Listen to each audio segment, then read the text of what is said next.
Hello! Merci d'être toujours là bien installé pour écouter la suite de l'histoire de Valina. Vous vous rappelez, nous nous étions arrêtés au moment où Valina accueillait Stanis dans sa maison. Elle les installa donc confortablement près du poêle et servit à Stanis une bonne assiette de soupe chaude.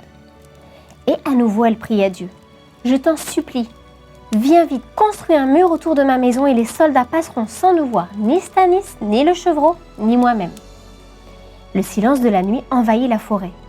Les fleurs replièrent leurs pétales, les petits animaux qui vivaient au creux des arbres ou dans le sol s'installèrent pour dormir.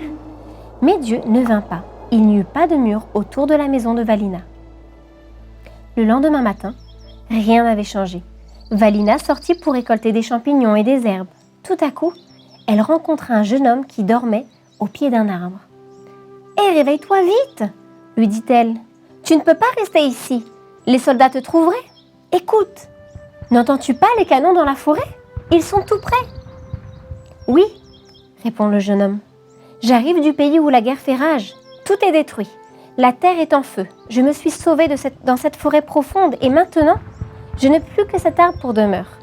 Je m'appelle Flynn. »« Pauvre garçon, dit Valina, viens vite chez moi.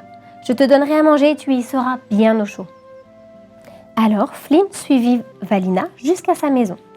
D'une main, il tenait un tableau et de l'autre, une fleur blanche dans un pot. C'était un artiste. Et voilà tout ce qui lui restait au monde. Après la soupe, les trois amis prièrent ensemble et dans son cœur, Valina pensa « S'il te plaît Seigneur, viens vite. Construis un gros mur, bien haut tout autour de ma maison et les soldats ne trouveront ni Flynn, ni Stanis, ni moi. » Durant la nuit, la paix régna sur la forêt. Seul retentirent le cri de la chouette et le glapissement du renard. Au matin, Valina regarda par la fenêtre et elle fut remplie de crainte en voyant qu'il n'y avait toujours pas de mur autour de la maison.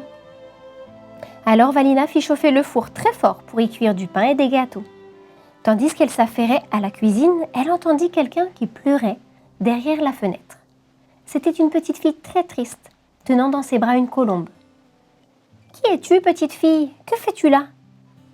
Entends-tu le bruit terrible de la bataille? Tu devrais être chez toi avec tes parents. »« Oh, grand-mère, dit l'enfant, je m'appelle Camilla et je suis seule avec ma colombe. Papa et maman ont été tués et je me suis sauvée. Mais j'ai senti la bonne odeur de tes gâteaux qui cuisent et cela me donne faim. »« Entre, Camilla. Il y a toute une petite famille ici et tu seras la Benjamine. » Camilla entra et reçut du thé et des gâteaux, tandis que la colombe picorait les miettes, toute contente. Ah, je crois que vous allez devoir patienter encore jusqu'à demain pour avoir la fin de l'histoire. En attendant, n'hésitez pas à me partager sous la vidéo ce que vous inspire Valina.